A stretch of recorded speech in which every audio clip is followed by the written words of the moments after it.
Hi అండి. అందరికీ నమస్తే. నేను మీ తెలుగమ్మాయి లక్ష్మి. అందరూ ఎలా ఉన్నారు ఫ్రెండ్స్? బాగున్నారా? నేనైతే చాలా బాగున్నాను. లాస్ట్ వీడియోలో చూశారు కదండీ! పెద్దన్నయ్య వాళ్ళ ఇంటి దగ్గర నుంచి మా అత్తయ్య గారి ఇంటికైతే వచ్చేసాను. ఇది Friday morning to evening routine అండి. అత్తయ్య గారి ఇంట్లో నైట్ చాలా తొందరగా నిద్రపోతారండి. మార్నింగ్ చాలా ఎర్లీగా నిద్రలేస్తారు. సూర్యోదయానికంటే ముందే నిద్రలేస్తారు. ఇప్పుడు టైం 6:30 అవుతుందండి. నేను నిద్రలేచి అలా గార్డెన్‌లోకొచ్చాను. మా పెరటి జామ చెట్టు. ఈసారి మేము మా పెరటి జామకాయలు పెద్దగా తినలేదండి. 1, 2 అంతే తిన్నాము. మిగిలినవన్నీ కూడా ఈ విధంగా చిన్న చిన్న కాయలున్నాయి. ఒక 15, 20 డేస్ అయితే గనక ఇవన్నీ కూడా తినడానికి రెడీ అవుతాయి. ఇప్పుడైతే పెరట్లో కూరగాయ మొక్కలవి పెద్దగా ఏవి లేవండి. ఎక్కడ చూసినా తులసి మొక్కలైతే ఉన్నాయి. చూసారు కదా! తులసి మొక్కలు పెద్ద పెద్ద వృక్షాల్లాగా గుబురుగా వచ్చేసాయన్నమాట. మీరు చూస్తున్నారు కదా! ఇది లక్ష్మీ తులసండి. ఈ పక్కనే కృష్ణ తులసి ఉంది. కృష్ణ తులసి మనకి ఈ విధంగా కొంచెం నీలం కలర్‌లో ఉంటుంది. లక్ష్మీ తులసి అయితే గనక పచ్చగా ఉంటుంది కదండీ! లక్ష్మీ తులసికి, కృష్ణ తులసికి ఇదే తేడా అనమాట. కొంతమంది తులసి కోటల్లో కృష్ణ తులసి, లక్ష్మీ తులసి 2 కలిపి వేసుకుంటూ ఉంటారు. ఇది కృష్ణ తులసి అనమాట. ఈ పక్కనే లక్ష్మీ తులసి. 2 కూడా చాలా గుబురుగా వృక్షాల్లాగా వచ్చేసాయి. ఈ 2 మొక్కలే కాదండి, పెరట్లో చాలా తులసి మొక్కలైతే ఉన్నాయి. మా అత్తయ్య గారికి చెప్తున్నాను, తులసి గాలి చాలా మంచిదత్తమ్మా, ఈ మొక్కలేవి తీయొద్దు, అలాగే ఉంచండి అని. నిద్రించే వరకు ఉంచండి అని చెప్తున్నాను. ఇంకా అక్కడక్కడ ఈ విధంగా కూరగాయ మొక్కలు కూడా ఉన్నాయండి. బెండ మొక్కలు, వంగ మొక్కలు ఇవన్నీ అక్కడక్కడ ఉన్నాయన్నమాట. ఇంకా వర్షాలు స్టార్ట్ అయితే గనక ఈ పెరట్లో ఎక్కువగా ఇంకా కూరగాయ మొక్కలు అవి పెడుతూ ఉంటారు. ఇంకా పెరట్లో అక్కడక్కడ కొన్ని పూల మొక్కలు కూడా ఉన్నాయండి. ఈ విధంగా నాచు, మందారం, మల్లెంటు ఇవన్నీ ఉన్నాయి. ఇంక ఇక్కడ అత్తయ్య గారు మార్నింగ్ బ్రేక్‌ఫాస్ట్‌లోకి గారెలు వేస్తున్నారు. మావయ్య గారు ఉన్నప్పుడైతే గారెల పిండి గానీ, ఇడ్లీ పిండి కానీ ఈ విధంగా గ్రైండర్‌లో వేసి రుబ్బితే అస్సలు ఇష్టపడేవారు కాదండి. రుబ్బు రోట్లో రుబ్బితేనే ఇష్టంగా తినేవారనమాట. మావయ్య గారు ఉన్నప్పుడు ఎక్కువగా అత్తయ్య గారు రుబ్బు రోట్లోనే పిండిలవి రుబ్బేవారు. ఇంకిప్పుడు అత్తయ్య గారికి అంత ఓపిక లేదండి. నేను రుబ్బుతాను అని చెప్పాను. అయినా సరే మీకు అలవాటు లేని పనులు కదమ్మా, వద్దు అన్నారు. ఇంకా నేను గారెల పిండి గ్రైండర్‌లో రుబ్బి ఇచ్చేసాను. అత్తయ్య గారు ఇక్కడ గారెలు వేస్తున్నారు. నేను యూపీలో మార్నింగ్ టైంలో ఆయిల్ ఫుడ్ చాలా తక్కువ ప్రిపేర్ చేస్తానండి. ఈ గారెలైతే ఎప్పుడైనా ఫెస్టివల్స్ ఉన్నప్పుడు, లేదంటే పిల్లలు ఎప్పుడైనా అడిగినప్పుడు చాలా రేర్‌గా ప్రిపేర్ చేస్తూ ఉంటాననమాట. ఒక్కొక్కసారి గారెలు చాలా బాగా కుదురుతాయండి. కానీ ఒక్కొక్కసారి మాత్రం గట్టిగా ఉంటాయి. ఎందుకో తెలీదు. కానీ మా అత్తయ్య గారు ఎప్పుడు గారెలు ప్రిపేర్ చేసినా సరే అవి చాలా క్రిస్పీగా, చాలా టేస్టీగా వస్తాయి. అదే అమ్మ చేతి వంట అద్భుతం. కొంతమంది చేతులతో ఏం వండినా సరే చాలా బాగా కుదురుతాయి కదండీ! ఇంకిక్కడ నేను పెరట్లో కరివేపాకు కట్ చేస్తున్నాను.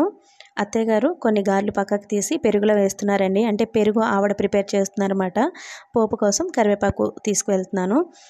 మా పెరట్లో మునగ చెట్టు కూడా ఉందండి. ఈ మునగాకుతో వారానికి 2, 3 సార్లు అయినా సరే కర్రీస్ అవి ప్రిపేర్ చేసుకుంటూ ఉంటారు అత్తయ్య గారు. అత్తయ్య గారి ఇంట్లో మార్నింగ్ 9, 9:30 ఆ టైంకి డ్రింకింగ్ వాటర్ వస్తుందండి. ఇక్కడ నేను వాటర్ బిందెలో పట్టి లోపలికి తీసుకువెళ్తున్నాను. మా సాహితమ్మ ఈ కుళాయి ఎప్పుడొస్తుందా అని వెయిట్ చేస్తూ ఉంటుందండి. ఈ విధంగా చిన్న చిన్న గిన్నెల్లో పెట్టి లోపలికి వాళ్ళ నానమ్మ దగ్గరికి తీసుకువెళ్తూ ఉంటుంది. వాళ్ళ నానమ్మ సాహితమ్మని పొగిడేస్తూ ఉంటారు. ఎంతైనా ఆడపిల్ల ఆడపిల్లే కదండీ! మా సాత్విక్ మార్నింగ్ నిద్రలేచి బ్రేక్‌ఫాస్ట్ చేసి బయటికి వెళ్ళిపోయాడండి ఆడుకోవడం కోసం. మా తోటి కోడళ్ళ వాళ్ళ ఇల్లు, ఆడపడుచు వాళ్ళ ఇల్లు, అందరి ఇల్లులు పక్కపక్కనే ఉంటాయి కదా!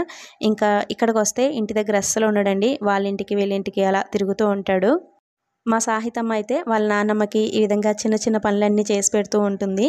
నాకు కూడా చాలా క్యూట్‌గా అనిపిస్తుందండి మా సాహితమ్మ ఇలా చిన్న చిన్న పనులన్నీ చేస్తూ ఉంటే.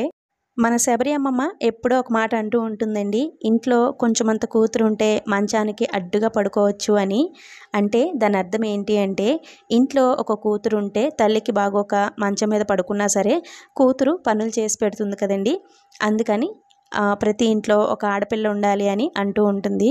నిజమే కదండీ! పనులు చేసినా చేయకపోయినా ప్రతి ఇంట్లో ఒక ఆడపిల్ల ఉంటే ఆ ఇంటికే అందం. ఇంకా ఈరోజు ఫ్రైడే కదండీ! డ్రింకింగ్ వాటర్ అవన్నీ పట్టేసి తలస్నానం చేసి నేనిక్కడ పెరట్లో ఉన్న పువ్వులన్నీ తీసుకొచ్చి దేవుని దగ్గర పెట్టి ధూపం వెలిగించి నమస్కారం చేసుకుంటున్నాను. మావయ్య గారు చనిపోయిన దగ్గర నుంచి ఇంట్లో పూజలవి చేసుకోవట్లేదు కదండీ! ఇంకా ప్రతిరోజు అత్తయ్య గారు స్నానం చేసిన తర్వాత ఈ విధంగా దేవుని దగ్గర పువ్వులు పెట్టి ధూపం వెలిగించుకుంటూ ఉంటారు. ఫ్రైడే పూజ మా అత్తయ్య గారు చాలా బాగా చేసేవారండి ఇంట్లో. ఫ్రైడే అంటే ఇంట్లో సాంబ్రాణి ధూపం వేసేవారు మార్నింగ్, ఈవినింగ్ టైంలో. అలాగే ఇంట్లో పూజ కూడా చాలా బాగా చేసుకునేవారనమాట. ఇంకా ఇప్పుడైతే పూజలు అవి ఏమీ చేయట్లేదు. ఇక్కడ నేను బ్రేక్ఫాస్ట్ చేస్తున్నాను. ఇప్పుడు టైం 9:30 అవుతుందండి. పిల్లలిద్దరూ మార్నింగ్ బ్రేక్ఫాస్ట్ చేసేసారు. ఇద్దరు వాళ్ళ అత్తయ్య వాళ్ళ ఇంటికి వెళ్తున్నారండి. పక్కనే మా ఆడపడుచు వాళ్ళ ఇల్లు ఉంటుంది కదా, వాళ్ళ ఇంటికి వెళ్తున్నారు. ఇక్కడ నేను బ్రేక్ఫాస్ట్ చేసేసి ఒక టెంపుల్కి వెళ్తానండి. టెంపుల్ చాలా బాగుంటుంది. వీడియోని లాస్ట్ వరకు స్కిప్ చేయకుండా చూడండి. ఇక్కడ అత్తయ్య గారు పెరుగు ఆవడ వేస్తున్నారు. పెరుగు ఆవడ కోసం ఇక్కడ ఫస్ట్ తాలింపు పెట్టుకున్నారండి. అంటే జీలకర్ర, ఆవాలు, మెంతులు, కరివేపాకు, అలాగే పచ్చిమిర్చి, అల్లం రెండింటిని కూడా దంచి ఈ విధంగా ఆయిల్లో ఫ్రై చేసుకున్న తర్వాత అందులో పెరుగు వేస్తున్నారు. కొంతమంది గట్టి పెరుగు వేసుకుంటారు కదండి. మా అత్తయ్య గారు అయితే గట్టి పెరుగు వేయరు. పెరుగులో కొంచెం వాటర్ వేసి ఈ విధంగా చిలికేసిన తర్వాత వేస్తారనమాట. ఇందులోనే తగినంత ఉప్పు కూడా వేసి గారెలు ఫ్రెష్గా వేసి వేడివేడిగా ఉన్నప్పుడే వెడల్పాటి గిన్నెలోకి తీసుకొని మనం తాలింపు పెట్టుకున్న పెరుగుని ఈ విధంగా కొంచెం వెడల్పుగా ఉన్న గిన్నెలోకి తీసుకుని వేడివేడిగా వేసే గారెల్ని ఇందులో వేసేస్తూ ఉంటారండి. కొంతమంది గారెలు వేసిన తర్వాత వాటర్లో డిప్ చేసి వేస్తూ ఉంటారు, అంటే బాగా నానుతాయి అని. మా అత్తయ్యగారు అయితే వాటర్లో ఏమీ డిప్ చేయరండి, చప్పగా అయిపోతాయి అంటూ ఉంటారు. అలా వాటర్లో వేస్తే గారెలు వేసిన తర్వాత వేడిగా ఉన్నప్పుడే వాటికి హోల్స్ పెట్టేసి వాటిని ఈ విధంగా పెరుగులో వేసేస్తారు. ఈరోజు ఫ్రైడే కదండి, నైట్ మేము భోజనం చేయము, బ్రేక్ఫాస్ట్ ఏదైనా చేస్తామన్నమాట. అందుకని నైట్ తినడం కోసం మా అత్తయ్య గారు పెరుగు ఆవడ వేసి మూత పెట్టేసి ఫ్రిడ్జ్లో పెట్టేశారు. పెరుగు ఆవడ చల్లగా తింటే చాలా బాగుంటుంది. ఇక్కడ నేను, నా మేనకోడలు, సాత్విక్ ముగ్గురం కలిసి టెంపుల్కి వెళ్తున్నామండి. ఇప్పుడు నేను మీకు చూపించే ఈ ఆలయం మరెక్కడా లేని ఒక అరుదైన ఆలయం అండి. ఏ రాష్ట్రంలో కానీ ఏ జిల్లాల్లో కానీ లేని, మీరు ఎప్పుడూ చూడని ఒక అరుదైన ఆలయం ఈ గ్రామంలో మాత్రమే ఉందండి. మా గ్రామానికి దగ్గరలో ఈ ఆలయం ఉండడం మేము చేసుకున్న అదృష్టం అని అనుకుంటాను నేనైతే. పచ్చని ప్రకృతి మధ్య ఈ టెంపుల్ ఉంటుందండి. చూడడానికి చాలా అందంగా ఉంటుంది. పాలకొల్లికి చాలా దగ్గరలో భగ్గేశ్వరం అనే గ్రామం ఉంటుందండి. ఆ గ్రామంలో ఈ టెంపుల్ ఉంటుంది. ఈ గ్రామంలో 300 ఏళ్ల కిందట పరదేశయ్య అనే సాధువు జీవించారంటండి. ఆయన ఇక్కడే జీవ సమాధి అయ్యారు. ఆయన జీవ సమాధి అయిన చోటే టెంపుల్ అనేది కట్టారండి. ఈ లోపల మనకి వీరభద్రస్వామి ఆలయం, అలాగే శివాలయం కూడా ఉంటుంది. ఈ ఆలయం పేరు శ్రీ శ్రీ శ్రీ పరదేశయ్య స్వామివారి ఆలయం. ఈ గ్రామంలో చాలామంది ఇంట్లో ఏమైనా శుభకార్యం తలపెట్టినప్పుడు, ఏదైనా ముఖ్యమైన పని ఉన్నప్పుడు తప్పనిసరిగా ఈ పరదేశయ్య స్వామివారి టెంపుల్కి వచ్చి కొబ్బరికాయ కొట్టి వెళ్తూ ఉంటారండి. అంత నమ్మకం అన్నమాట ఈ స్వామి అంటే ఈ గ్రామస్తులందరికీ. ఎవ్రీ మండే ఇక్కడ చాలా క్రౌడ్ ఉంటుందండి. మండే రోజున ఈ టెంపుల్ అసలు ఖాళీ ఉండదన్నమాట. ఇప్పుడు మనం ఫ్రైడే రోజున వచ్చాం కదా, అందుకని ఎవరు లేరు, ఖాళీగా ఉంది. అదే సోమవారం రోజున వస్తే కనుక ఈ టెంపుల్ అస్సలు ఖాళీ ఉండదండి, చాలా జనం ఉంటారు. ఈ ఆలయం చాలా ప్రశాంతంగా పచ్చని చెట్ల మధ్య చాలా అందంగా ఉంటుంది.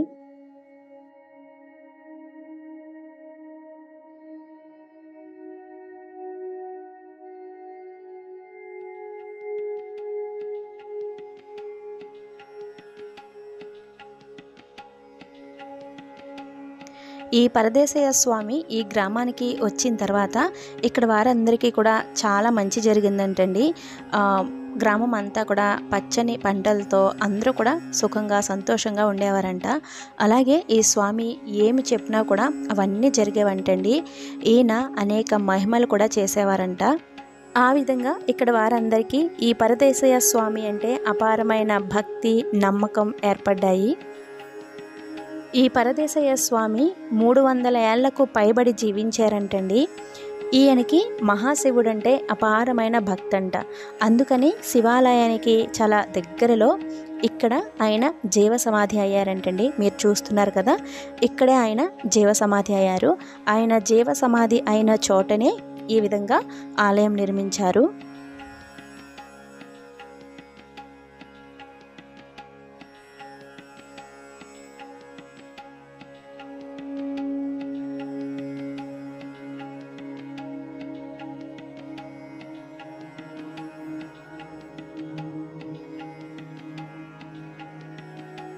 ఇక్కడ ఎవ్రీ ఇయర్ ఉత్సవం కూడా నిర్వహిస్తారండి.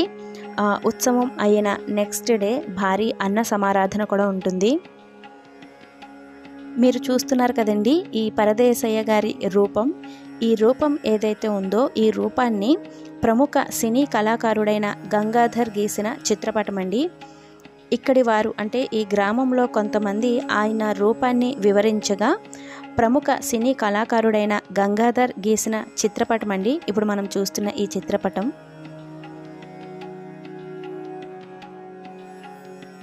ఈ ఆలయం ఎదురుగా వీరభద్రస్వామి ఆలయం ఉంటుందండి. ప్రతి సంవత్సరం వీరభద్రస్వామి ఉత్సవాలు కూడా చాలా ఘనంగా ఈ గ్రామంలో నిర్వహిస్తూ ఉంటారు. ఇక ఈ ఆలయం నుంచి బయటికి రాగానే ఈ ఆలయం ఎదురుగా శివాలయం ఉంటుందండి. చాలా అందంగా ఉంటుంది, చూసారు కదా, చుట్టూ పచ్చని చెట్లు, మధ్యలో ఆలయం.